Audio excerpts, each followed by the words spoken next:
missed call the entire game, whether it's a charge or a block or a deflection that was wrong or a foul that should have been called that wasn't called or vice versa.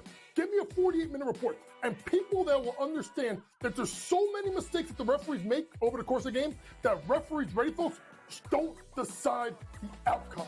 Betting above the rim, only on SportsGrid. How fragile are these guys? It's amazing. They're supposed to be the greatest athletes in the world, and yet they can't walk and chew gum at the same time without getting hurt, for goodness sakes. That Trout injury really is a bummer, too, because people thought he was going to have a big year. And I look, I don't feel bad for the Angels. I don't like Mike Trout in Anaheim. I thought he should have left when his contract was up. In-game live, prime time, only on SportsGrid. Devastating loss to Georgia Tech, where they made significant coaching errors, but Miami, with all of these changes, obviously looking to churn over this roster and upgrade the talent level. Don't sleep on Rick Pitino. Listen, at the end of the day, the portal is the portal, Mike. Don't matter where you came from, it's where you're going and how much money can you get. Inside the transfer portal, only on SportsGrid. And now you have to qualify, and these majors, you got to go do it, man. Like, and it just comes off really petty to sit up there and be like, I'm not. You know what you signed up for, so I don't like the pettiness, and I 100% think Taylor Gooch should be in the major championships. Mm-hmm. So in the same note, I'm saying this, but also it's like, hey, this is the world in which we live in right now, and you don't deserve anything. Only on SportsGrid.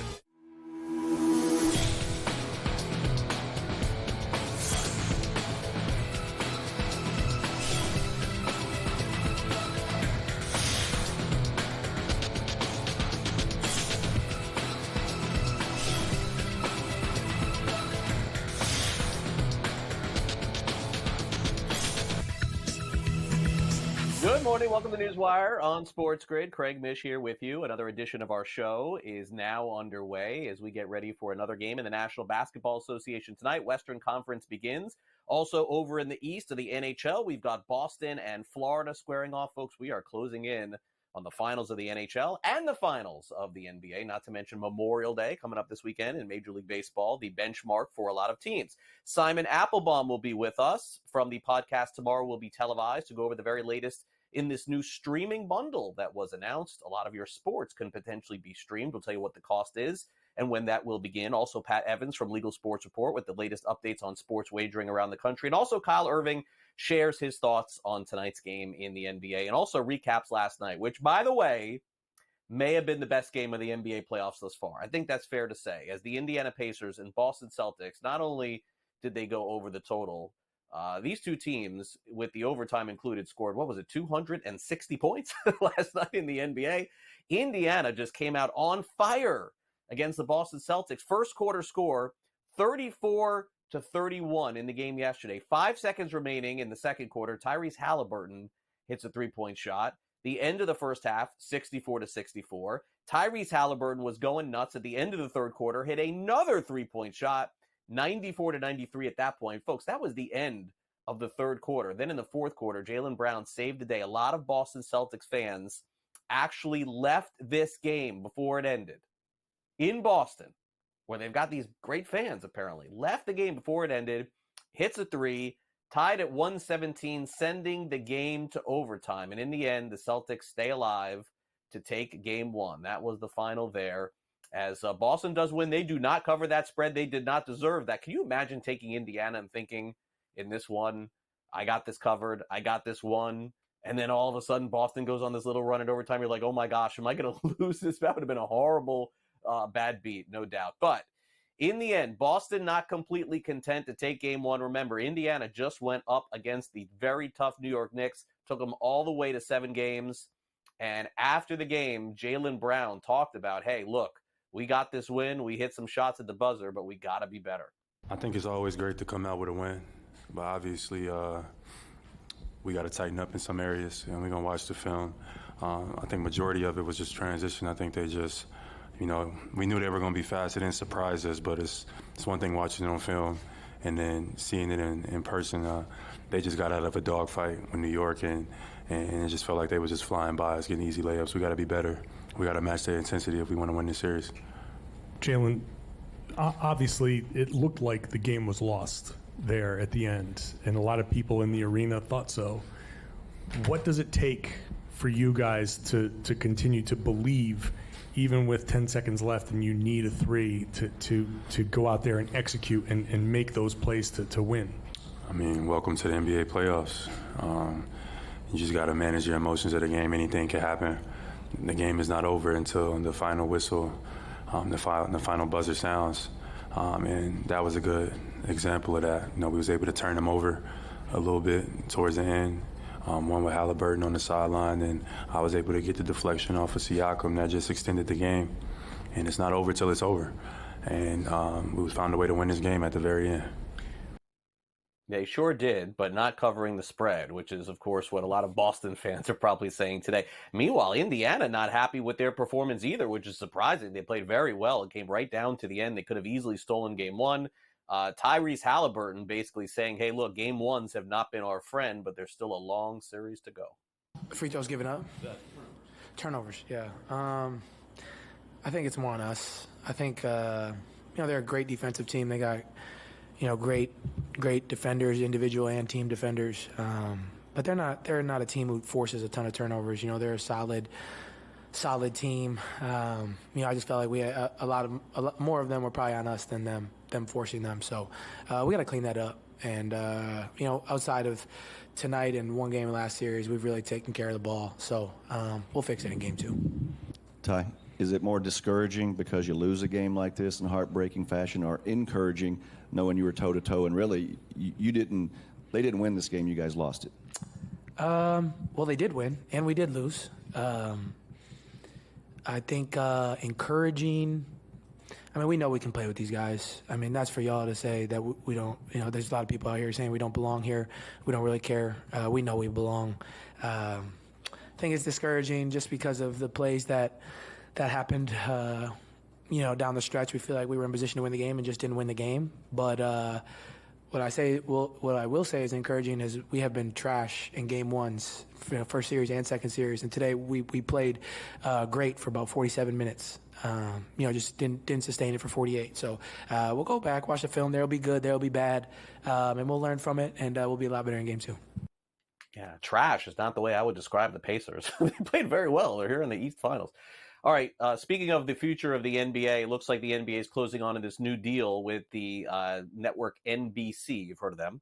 ESPN, Amazon. It could be a trio of companies. Sports Business Journal is also says they're planning on airing a basketball night in America right after Sunday night football's NBC. So that should be interesting to see how they end up doing that. Also, the Inside the NBA still to be determined where they would head. We'll talk more to Simon about this later in the show. Kristaps Porzingis could be back for the Celtics. It looks like game 4. Good news for them, making progress after straining his right calf. He's been out since April the 30th and missed the semifinal series over the Cleveland Cavaliers. Meanwhile, the awards keep coming in for Victor Wembanyama, another one. First place votes for Rookie of the Year and now All Defensive First Team. How about that? He's made it. And he just becomes the 6th unanimous rookie voted Rookie of the Year in NBA history, with Ralph Sampson, David Robinson, Blake Griffin, Damian Lillard, and Karl Anthony Towns. And obviously is just having this incredible run here. As time progresses, we'll see if he ends up being an NBA MVP. LaMelo Ball, meanwhile, after a game in the NBA, some fans were waiting to get his autograph, and apparently they did not. There was an 11-year-old that was waiting outside their stadium. Ball did not sign autographs and apparently ran the kid over. Is it? I said apparently because we've got no video to justify this. His mom says that he ran over his foot with his car, breaking it, and so now he's being sued. And we'll see if anything ends up coming of this. But naturally, the players are not obligated to sign autographs after the game, but they're also obligated to not run over your foot.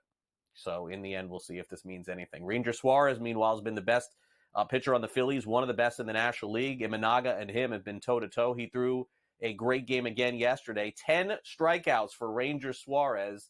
Phillies have won 35 games. That's the most in Major League Baseball. Bryce Harper also hit a home run. By the way, the Phillies have won 35 are their first 49 games, second time in franchise history. Yes, they've been the very best team in baseball, a lot thanks to Ranger Suarez, Zach Wheeler, and Aaron Nola. Those three have been great. Meanwhile, last night, Odiel Cruz broke the StatCast record, multiple hits over 120 miles an hour. Cruz opened up the Pirates' 7-6 win over San Francisco with a single in the first inning, 120 miles an hour. It's the exit velocities, by the way, in that game last night in general are up, so I think we're going to look into this a little bit more, but O'Neal Cruz has the hardest hit ball of the season.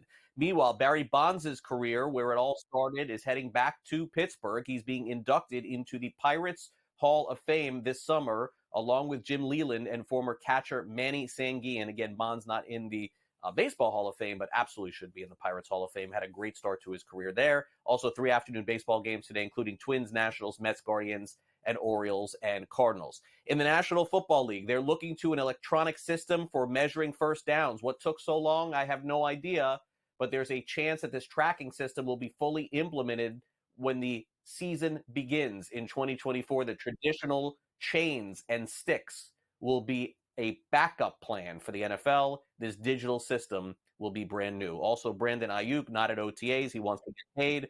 Rashee Rice, the photographer who said Rashee Rice punched him, has asked police to drop the charges. So that's good news for him if that ends up becoming true. And also, Louisiana Sportsbook in the month of April, how about this? $40.4 million gross sports betting revenue. Great month for Louisiana. We'll preview the NBA with Kyle Irving coming up next.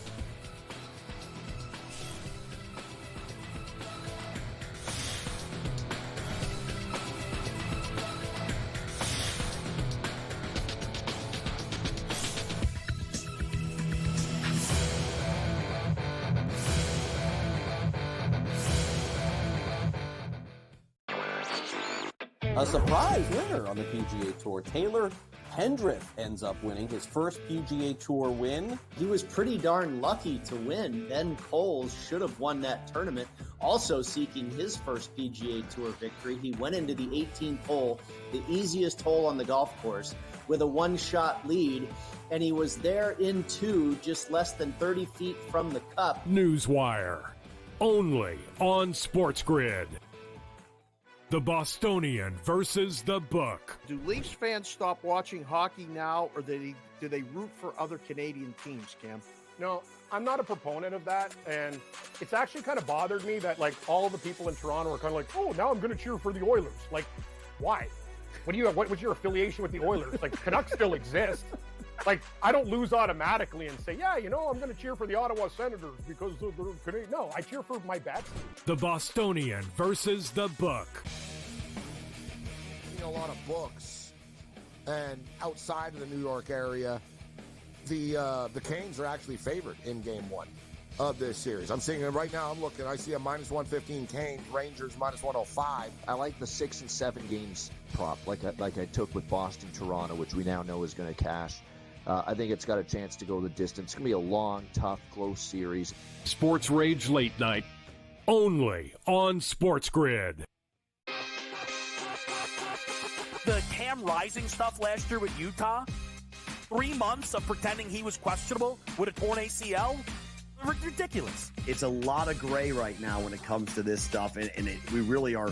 When people say we're in like the second or third inning of sports betting, that's why I agree, because there's so many of those situations that are very, very difficult to explain to a novice. Game time decisions, only on SportsGrid.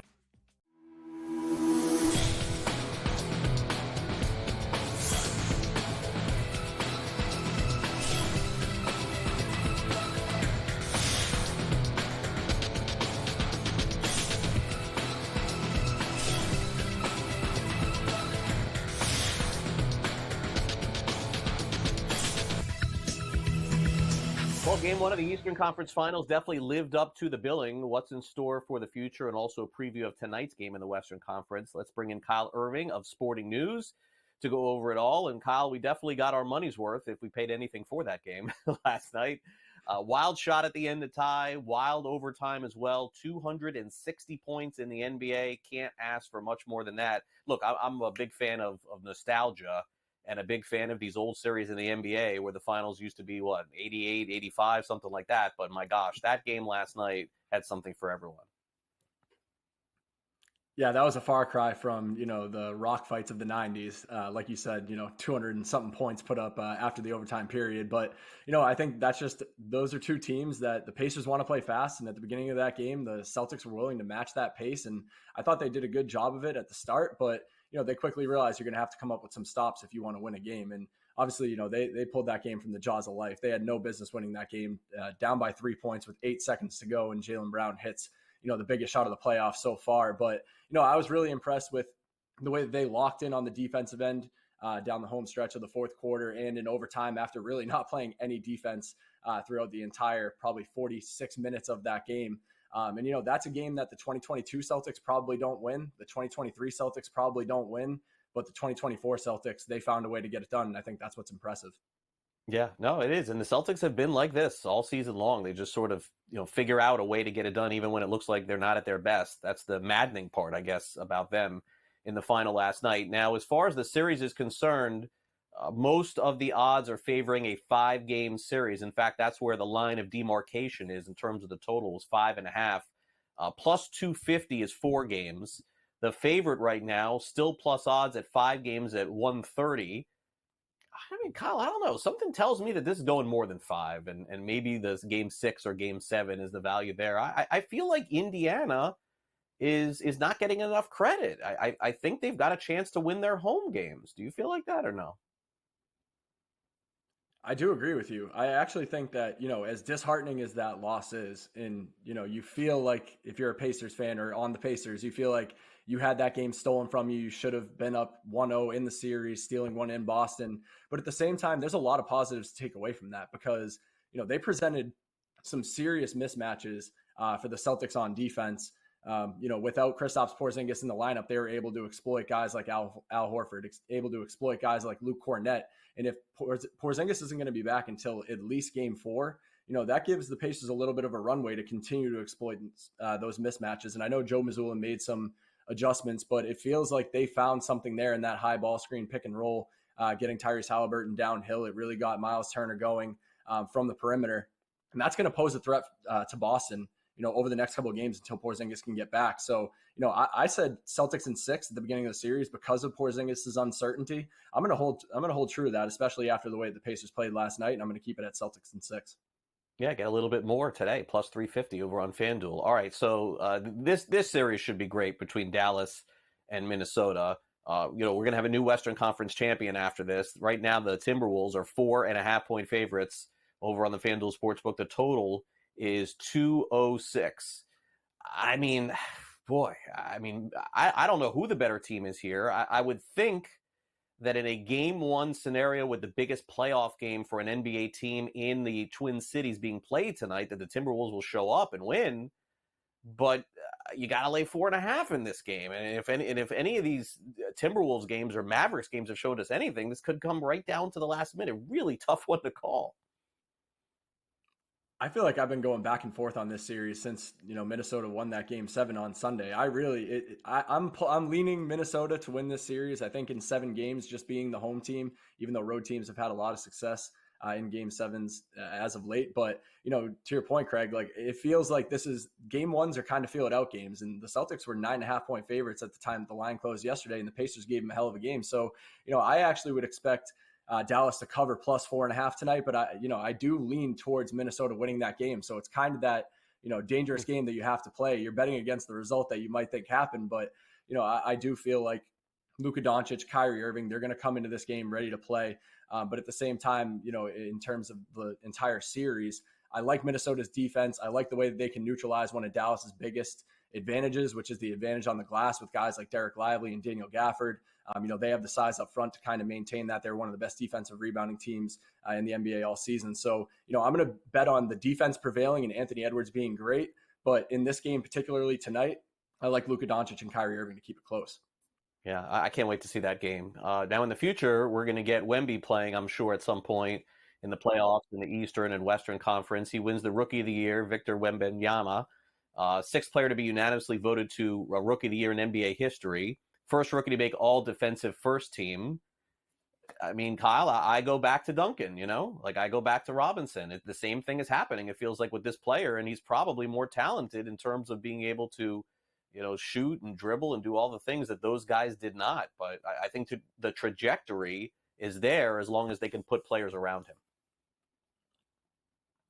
Yeah, actually, over at the Sporting News at the beginning of the year, I wrote something on how tough it would be for Victor Wembanyama to live up to those expectations of former Spurs #1 picks like David Robinson and Tim Duncan. And, health provided at the end of this rookie season, it seems so crazy to think that, Tim Duncan made 15 all-defensive teams. He made 15 all-NBA teams. He was a 15-time All-Star.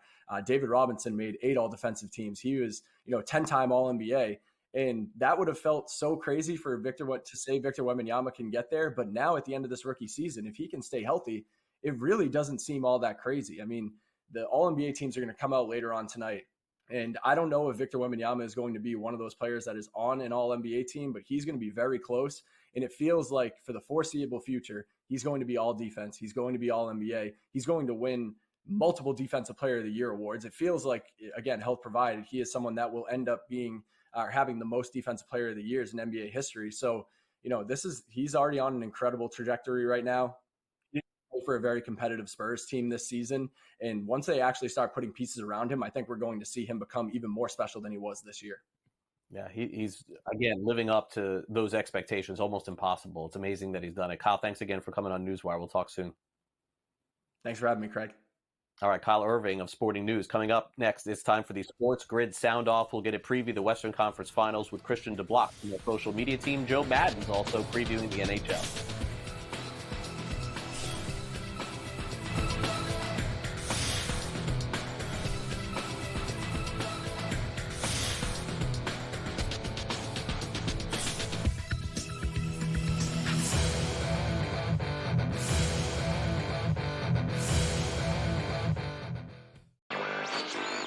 A surprise winner on the PGA Tour. Taylor Pendrith ends up winning his first PGA Tour win. He was pretty darn lucky to win. Ben Coles should have won that tournament.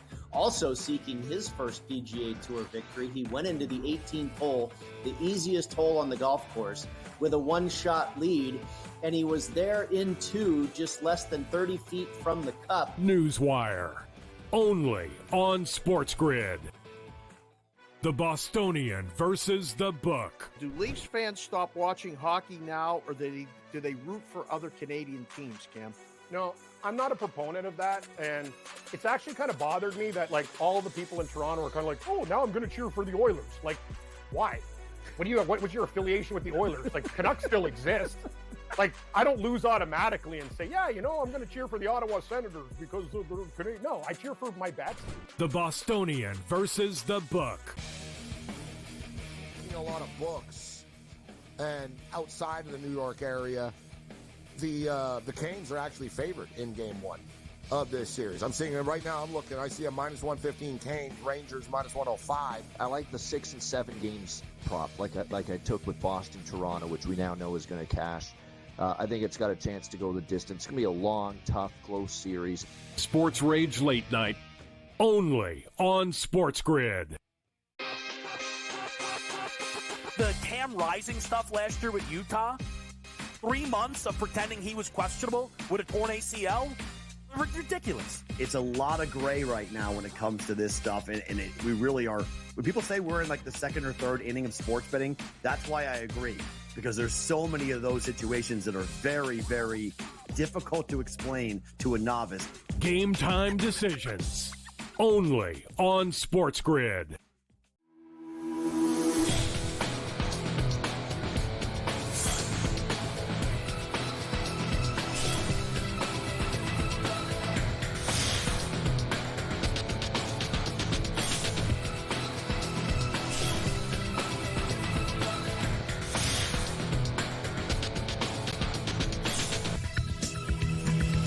Welcome back to NewsWire on SportsGrid. Well, guess what? The college football season begins in just 2 months. The NFL season in 3. And we're getting ready, of course, to hear from all of your favorite players in the National Football League as these OTAs are underway. Organized Team Activity, if you've never heard of that before.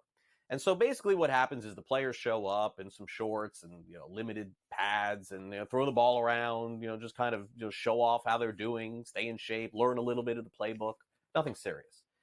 But it does open up the door for some media. And yesterday, for the first time, we got to hear from New York Jets quarterback Aaron Rodgers, who has never shied away from a media session, as always, whatever he says seems to make news. Well, it made news again yesterday because Aaron Rodgers did allude to the possibility of having two choices at the end of last season. One, of course, was returning to the Jets, but get this, indeed it was true. The other was to get involved in politics. Take a listen. How seriously did things get with RFK about being his running mate? Obviously, we haven't gotten a chance to talk to him since that came out in March. Yeah, I love Bobby. We had a couple really nice conversations, but there were really two options. It was retire and be his VP or keep playing. And I want to keep playing. All right, so there you go. He admitted it. Aaron Rodgers, there it is, like clear as day. He could have possibly ran along with Robert F. Kennedy Jr. as the vice president of the country. Imagine if that would have ended up happening. Not unprecedented, by the way, for athletes to go into politics, as we know. Okay, tonight in the Western Conference, it's expected to be a long series between Dallas and Minnesota. That's right, the Western Conference Finals are in the Twin Cities tonight in Minneapolis. How excited do those fans have to be to get to experience that? Well, guess who else is excited? We head on over to our social media correspondent for the day. It is Christian DeBlock breaking down this Western Conference Finals matchup between Minnesota and Dallas. The Timberwolves, to me, are the better team. But if one player can drastically shift the outlook of this series, it has to be Kyrie Irving. Kyrie has not only been effective as a scorer in these playoffs, but his playmaking and his defense is one of the many reasons why Dallas is in the Western Conference Finals. But in this series against the Timberwolves, who will send 2, maybe even 3 defenders at Luka Doncic, Kyrie needs to step up as a primary scorer. In games where Luka has struggled, guys like PJ Washington and Derrick Jones Jr. have been superb. But this is Kyrie Irving's time. He needs to step up and have a few games of 30-plus in this series. Back to you, Craig. Thanks, Christian. Fair to say that this finals will be determined, is it by the outcome of Luka Doncic with the Dallas Mavericks? It just simply seems like when that guy goes off, the Mavericks win. When he doesn't, they lose. Is it just that simple? It feels like that to me, but we'll find out, of course, when the series begins tonight. Also, how about a rivalry between South Florida and New York again? We got one here. It is the Rangers and Florida Panthers squaring off in Game 1 of the Eastern Conference Finals tonight. I will be very much into to see what happens in this series, and you know who else will? That is Joe Madden of SportsGrid. She has a preview. We're in for a battle of all battles in the Eastern Conference between the Florida Panthers and the New York Rangers. And I do think this series goes deep all the way to 7. That's coming in at plus 198. And when we circle Game 1 here, I'm expecting the New York Rangers to come out on absolute fire. We saw the Florida Panthers struggle in Game 1 after closing out their series early versus the Tampa Bay Lightning, and that rest really equaling rust. I expect similar in this one. I'm going to take the New York Rangers at home in Madison Square Garden to have that energy, that crowd behind them, and to be able to get the win. It's a pick 'em right now at minus 110. I'm also looking for those goals in that first period. I know we've got elite goaltending and elite defenses, but in Game 1, I think we go over the 1.5 goals in the first period. That's at minus 106. This is going to be an electric series. Enjoy every moment. Back to you, Craig. All right. Thanks very much, Joe. And of course, you can catch all the action while you're streaming us as your second screen. We do a great job covering hockey. Gabe and Cam and everyone tonight. Game time decisions, in-game live overtime. Make sure you catch some of that this evening, and Joe appears on those shows as well. All right, we know that Minneapolis is going to be the host of the Western Conference Finals tonight, but how about sports betting in Minnesota? We're going to get an update on that coming up next with Pat Evans of Legal Sports Report. Then, for those of you who like to stream your sports, maybe bundle a few of those options together, we're going to have our good friend Simon Applebaum to tell us about the new streaming service provided by Comcast coming up in about 15 minutes. We'll be back with more NewsWire after this.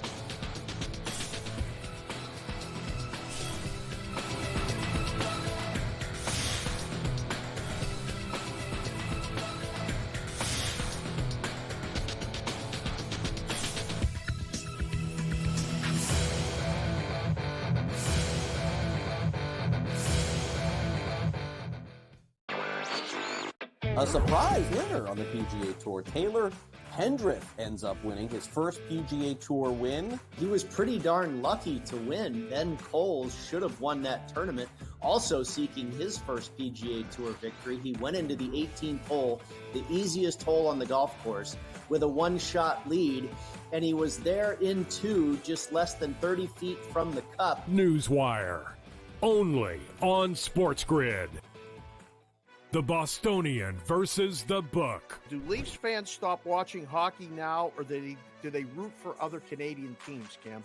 No, I'm not a proponent of that, and it's actually kind of bothered me that like all the people in Toronto are kind of like, oh, now I'm going to cheer for the Oilers. Like, why? What was your affiliation with the Oilers? Like, Canucks still exist. Like, I don't lose automatically and say, yeah, I'm going to cheer for the Ottawa Senators because they're Canadian. No, I cheer for my bets. The Bostonian versus the Book. A lot of books, and outside of the New York area, the Canes are actually favored in Game 1 of this series. I'm seeing it right now. I'm looking. I see a -115 Canes, Rangers -105. I like the 6 and 7 games prop, like I took with Boston, Toronto, which we now know is going to cash. I think it's got a chance to go the distance. It's going to be a long, tough, close series. Sports Rage Late Night, only on SportsGrid. The Cam Rising stuff last year with Utah, 3 months of pretending he was questionable with a torn ACL, ridiculous. It's a lot of gray right now when it comes to this stuff, and we really are. When people say we're in like the second or third inning of sports betting, that's why I agree, because there's so many of those situations that are very, very difficult to explain to a novice. Game time decisions, only on SportsGrid.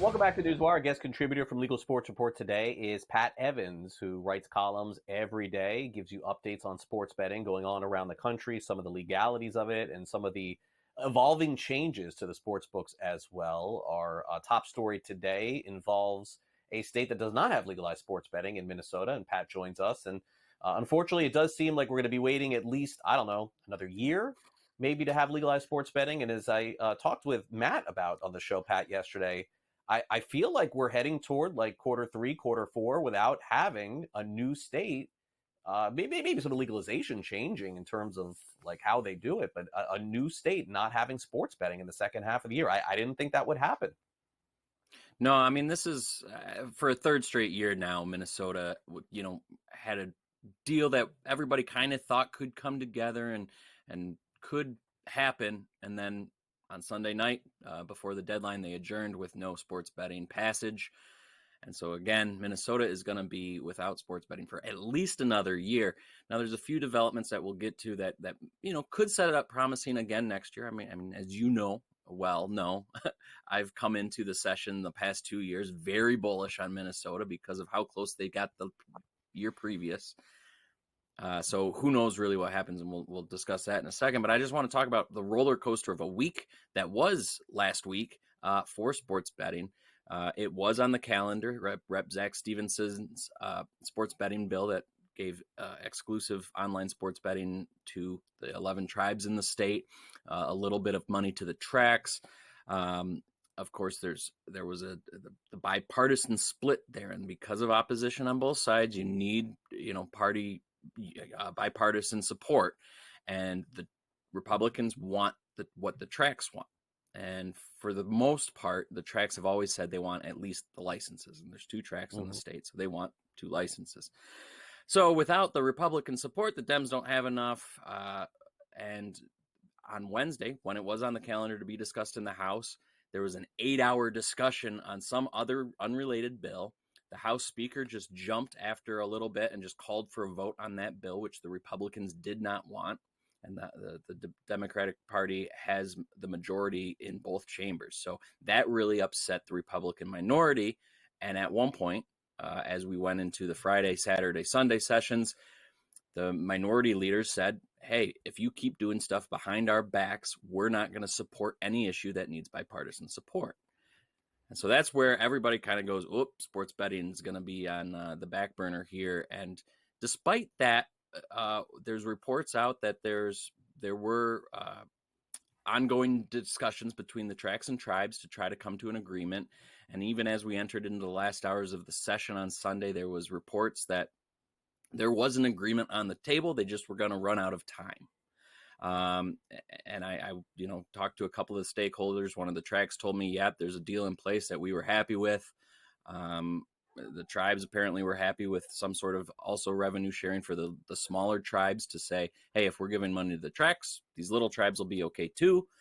And, it simply just ran out of time at that point. And it's because of really a lot of partisan bickering and really interesting yelling going on the House floor and the Senate side. Anyway, does the deal that they've apparently come to now mean that, hey, it's in place, let's get to next session and it'll roll right through?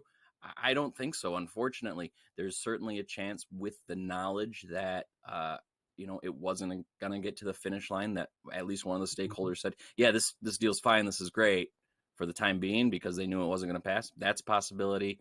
All of the House seats in Minnesota are up for election in November.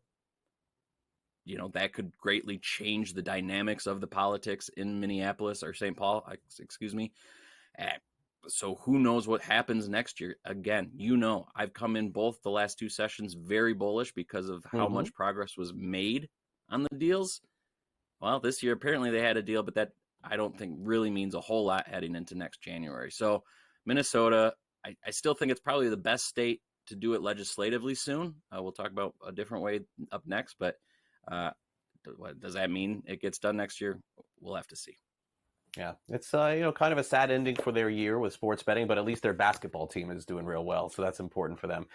Meanwhile, sports betting in Missouri, still a battle between everybody and one person, essentially. I mean, there's just been this filibustering going on with the legislature. It seems like most people want this to happen, but there's one sticking block, and I don't know that anything will change with the same people in office. Yeah, so again, we had an adjournment on Friday. Missouri, for a third straight year, saw sports betting fall without anything happening. And that's because of a Senator, Denny Hoskins. He's very adamant about including video lottery terminal legislation language, legalization language in a sports betting bill. And that is not palatable to almost anybody else. Now, the previous 2 years, we've had a House bill cross over in the Senate, and we saw those long filibusters that you mentioned from a few senators that Hoskins is caucused with. So this year they didn't even send it over. It got to the House floor. They just didn't take a vote because they knew, because of Hoskins' comments, that it wasn't going to pass. Now, on the flip side, the parties that are pushing that, which is the professional sports teams for the most part, pushing the legislation, they knew last summer that it was not likely to pass this year. So they started the ballot petition effort. Well, earlier this month, they turned in the ballot petition with way more than enough signatures, assuming they're all valid, to be on the ballot in November. And so that'll give Missourians the actual opportunity to vote whether or not to legalize sports betting. So they're just going to do a little end around and try to just go over the legislator and legalize it that way. And interestingly, on Monday, the Winning for Missouri Education, the group behind this ballot push, turned in their recent 15-day after deadline report. FanDuel and DraftKings funneling a lot of money into this ballot effort as they turn to kind of focus on getting the vote out versus getting signatures. It's about $6.5 million thus far from the two companies. And, I would not be totally surprised if we see some of the other companies now, as we're approaching the vote session, to start funneling some money in too, to get the word out and advertising and things like that. So Missouri could be the next state to legalize if the public wants it. We'll see. But they didn't get it done legislatively, as again, they adjourned on Friday. Yeah, well, again, the future is bright, I think, for legalizing sports betting in some states. Unfortunately, the ones we covered today, Minnesota and Missouri, just keep twiddling their thumbs, as we say. It's really annoying. Okay, so this is a story I think everybody should be interested in because I think most of us have been to a Dave & Buster's before. There was a report several months ago that there would be the option to be able to bet on things happening at Dave & Buster's. What does that mean? Skee ball, pop-a-shot, people playing one-on-one. Illinois legislation is now coming into factor here. So tell us, Pat, is this going to be a reality? I mean, the company has come out and announced it, and so I imagine if they haven't started rolling out, I haven't been into a Dave & Buster's lately, but if they start rolling it out, sure, it could be happening, but you're going to see legislators like the one in Illinois, which has passed a bill to outlaw it, get through a committee. It'll actually be debated on the House floor today, or scheduled to be anyway, to outlaw it. There's only a couple days left in the Illinois session, and a lot of legislators aren't in session anymore for the year. So even if they get it off, they might have it for a year or so. But I think you're going to see some regulators and legislators kind of say, whoa, this kind of is a really strange form of gambling. It'll be a really interesting kind of case to watch as we move forward on how it's treated by regulators and legislators. Yeah, no, I definitely have to check this out in person. I mean, I don't think it's going to happen in Florida anytime soon because of the Hard Rock, but definitely across the country. I want to see how it works. Pat, great to see you again. Thanks again for coming on. Thanks as always, Craig. Talk to you next week. All right, coming up next, more bundling with streaming options. Simon Applebaum has all the details next.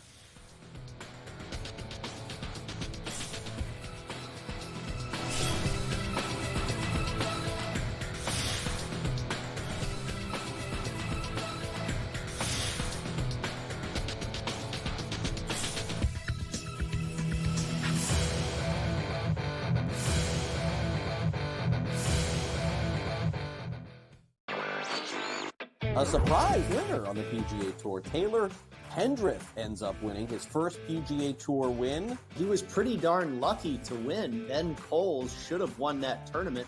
Also seeking his first PGA Tour victory, he went into the 18th hole, the easiest hole on the golf course, with a one-shot lead, and he was there in two, just less than 30 feet from the cup. NewsWire, only on SportsGrid.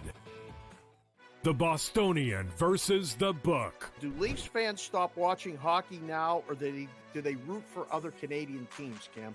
No, I'm not a proponent of that, and it's actually kind of bothered me that like all the people in Toronto are kind of like, oh, now I'm going to cheer for the Oilers. Like, why? What was your affiliation with the Oilers? Like, Canucks still exist. Like, I don't lose automatically and say, yeah, I'm going to cheer for the Ottawa Senators because they're Canadian. No, I cheer for my bats. The Bostonian versus the Book. A lot of books, and outside of the New York area, the Canes are actually favored in Game 1 of this series. I'm seeing it right now. I'm looking. I see a -115 Canes, Rangers -105. I like the 6 and 7 games prop, like I took with Boston, Toronto, which we now know is going to cash. I think it's got a chance to go the distance. It's going to be a long, tough, close series. Sports Rage Late Night, only on SportsGrid. The Cam Rising stuff last year with Utah, 3 months of pretending he was questionable with a torn ACL, ridiculous. It's a lot of gray right now when it comes to this stuff, and we really are. When people say we're in like the second or third inning of sports betting, that's why I agree, because there's so many of those situations that are very, very difficult to explain to a novice. Game time decisions, only on SportsGrid.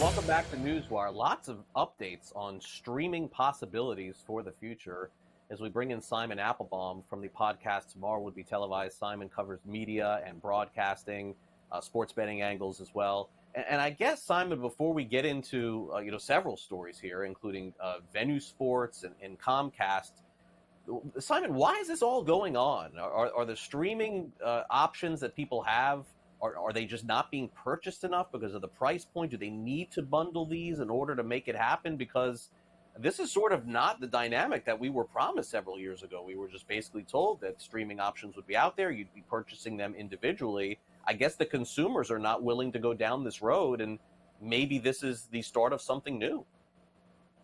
It may very well be, and it all goes back, Craig, to what happened last year when Charter took off the Disney services, and Disney had to come back with saying, okay, we're going to put Disney Plus and ESPN Plus on Charter systems, or at least a good chunk of Charter systems, so that you can put them as part of your cable service. What the cable operators around the country, or the multi-channel operators, are concerned about is more and more people are taking off, yanking out their cable service or their satellite service to buy smart TV sets and smart devices, because that's how they're watching television, 90% of the country. So, because of that, it means that the services of Disney and of Fox and of NBC Universal and Warner Bros. Discovery, which make cable their primary, or broadcast their primary home for distribution, that's being taken away from them chunk after chunk after chunk. So to make up for it, they're telling the cable operators, hey, look, if you want to keep we want our service to stay on and we want to get you more subscribers, or at least reduce your churn, we'll put Disney Plus on your service, as Charter did. And now you've got Comcast with this Stream Saver package, where if you're an Xfinity cable subscriber for $15, starting Monday, you'll be able to get at Netflix, Peacock, and Apple TV Plus all in one. So again, this is like the latest example of cable operators, satellite operators saying, if we want to keep subscribers rather than keep losing them, we've got to put mega content services on our platforms. Yeah, no, it's definitely fascinating to me, and I don't know which one you want to start with, Simon. I mean, I'll give you the floor here. I know there's a couple of different stories to talk about. I'm probably more interested in this Comcast one, because I mean, I didn't think Comcast was doing anything, with all due respect to Comcast, positive at all recently. All these carriage disagreements and everything that's going on with the regional sports networks. I guess I'll just let you take the floor. Which one you want to start with, and take it from there? I'll start with Stream Saver because it comes out Monday, and I think for Comcast, this is very important to try to boost sales for Peacock, their own mega content service, at a time before the Olympics come on, which is going to be a huge deal for them one way or the other. Also, you got Apple TV Plus. This is a big deal for them. It's their first major deal with a cable operator for distribution. And then you have Netflix. And Netflix, by the way, is huge because it comes on the tails of what I think is one of the big sports deals of the year. Netflix getting two, not one, two Christmas Day games for the NFL this December. Kansas City versus Pittsburgh, followed by Baltimore versus Houston. A lot of people think that these down playoff stretch time are going to be big, big games. Netflix has them, and now that they have these two games, Craig, they also get another game next year with Prime Video, and they get one of two games at least in Christmas Day 2026. So this is a huge, huge thing for Netflix. And we saw what happened with Disney Plus when they got on Charter system. They got a big bump up in subscribers. Netflix is hoping for that. So is Apple TV Plus. Yeah, no, and they will. And again, you mentioned streaming options. You know, Tom Brady, new things on Netflix, Christmas Day football games. We've seen documentaries, Apple, Peacock, etc. So we'll see what happens in the future. Maybe this is the key, bundling several of them so you don't have to pay for them all. I know I subscribe to Netflix, I subscribe to Peacock, I subscribe to Apple TV, so this makes sense for me. Okay, PGA Championship, Simon, what an exciting finish it was, and I'm happy to see that not just the finish was exciting, but we should get excited about the ratings that have come in. It looks like they were up for the PGA Championship. They had been down for a lot of the different major championships, including the Masters and some of the other events. But who couldn't love this going right down to the final putt? I'm glad to see that the viewership responded.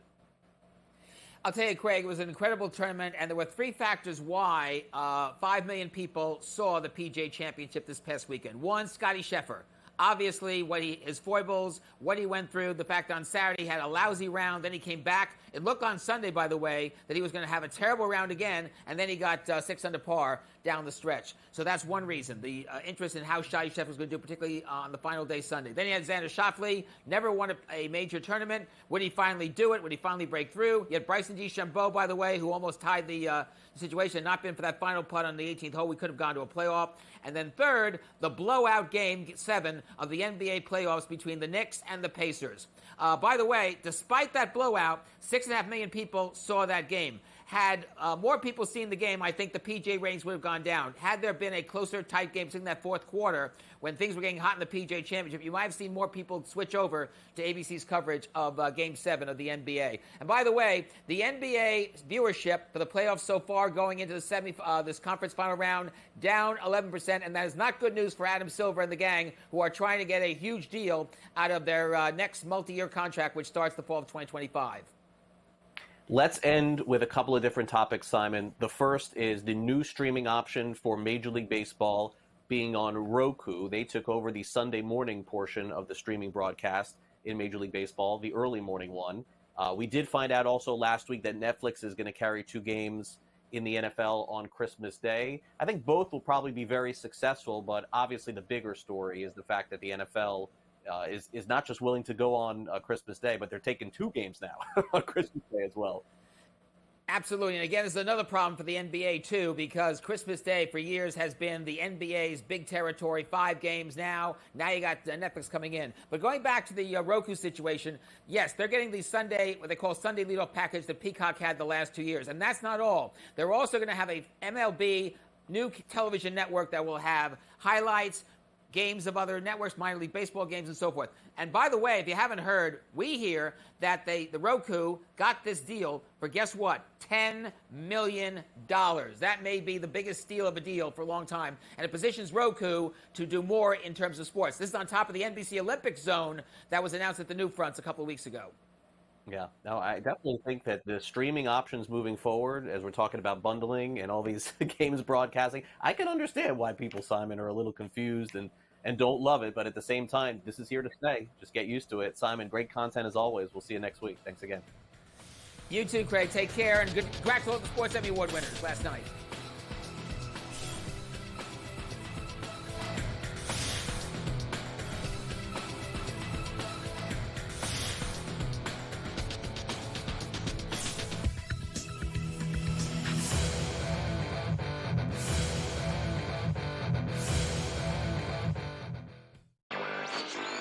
A surprise winner on the PGA Tour. Taylor Hendrick ends up winning his first PGA Tour win. He was pretty darn lucky to win. Ben Coles should have won that tournament. Also seeking his first PGA Tour victory, he went into the 18th hole, the easiest hole on the golf course, with a one-shot lead, and he was there in 2, just less than 30 feet from the cup. NewsWire, only on SportsGrid. The Bostonian versus the Book. Do Leafs fans stop watching hockey now, or do they root for other Canadian teams, Cam? No, I'm not a proponent of that, and it's actually kind of bothered me that like all the people in Toronto are kind of like, oh, now I'm going to cheer for the Oilers. Like, why? What was your affiliation with the Oilers? Like, Canucks still exist. Like, I don't lose automatically and say, yeah, I'm going to cheer for the Ottawa Senators because they're Canadian. No, I cheer for my bad team. The Bostonian versus the Book. A lot of books, and outside of the New York area, the Canes are actually favored in Game 1 of this series. I'm seeing it right now. I'm looking. I see a -115 Canes, Rangers -105. I like the 6 and 7 games prop, like I took with Boston, Toronto, which we now know is going to cash. I think it's got a chance to go the distance. It's going to be a long, tough, close series. Sports Rage Late Night, only on SportsGrid. The Cam Rising stuff last year with Utah, 3 months of pretending he was questionable with a torn ACL, ridiculous. It's a lot of gray right now when it comes to this stuff, and we really are. When people say we're in like the second or third inning of sports betting, that's why I agree, because there's so many of those situations that are very, very difficult to explain to a novice. Game time decisions, only on SportsGrid.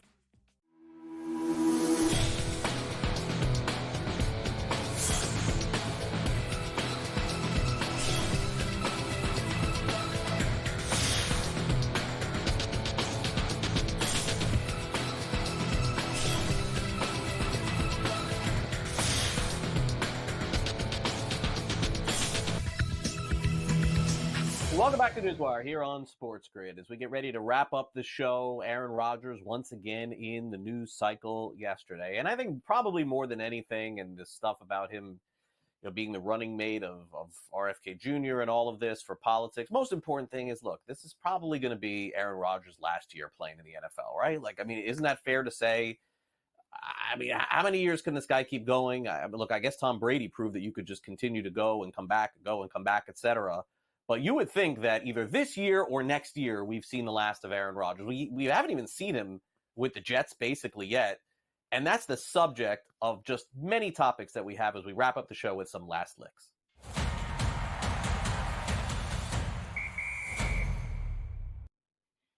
So there he is, number 8, Aaron Rodgers, back with the New York Jets. Last time we saw him on the field, if I'm not mistaken, was the first game of the season, and within 5 minutes he was done. He had that Achilles injury and missed the entire season. Now, here is the good news. Besides the fact that yesterday he came out and said that he had 2 options. One was to run for vice president of the United States along with RFK Jr. The other was to return to the Jets. He said, I'm returning to the New York Jets. Head coach Robert Saleh, who's under a lot of pressure also this year, said that Rodgers is doing everything at practice and, quote, has no restrictions for the upcoming football season. I think it's a really good idea that the NFL focuses on Rodgers because he's just such a great lightning rod. He just always has attention for different reasons. I mean, this is what we want in the NFL. Make no mistake about it. I've said this for years in the NBA. Nobody even watches the games. We just care about which players go and where, who wants to get traded, and who wants to sign and trade, who wants a max deal, who's got the bird rights. That's all we care about in the NBA. You can't even tell me, you can't go back to the regular season in the NBA and remind of any game. None.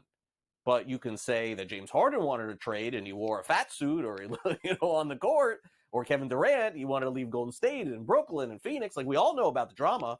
Aaron Rodgers is really good for the NFL because he creates drama. So good job by him, at least speaking to the media yesterday, and I believe that's a big part of him now in the media. That's where he'll head as soon as he is done. All right, topic number 2 as we end the show.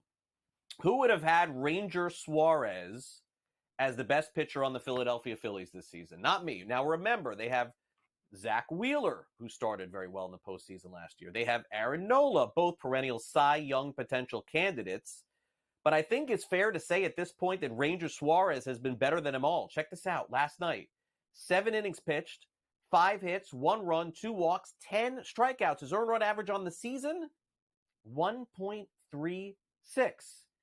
Now, Tariq Skubal in the American League could have something to say about best pitcher in the league. Shota Imanaga on the Chicago Cubs, also having a historical start to the season. But maybe no bigger surprise than Ranger Suarez, left-handed pitcher for the Philadelphia Phillies. You want to look at the reason why the Phillies have the best record in baseball? Yeah, they have Harper and they have Schwarber. Trey Turner's been hurt. Bryson Stott's had a good start to his season too.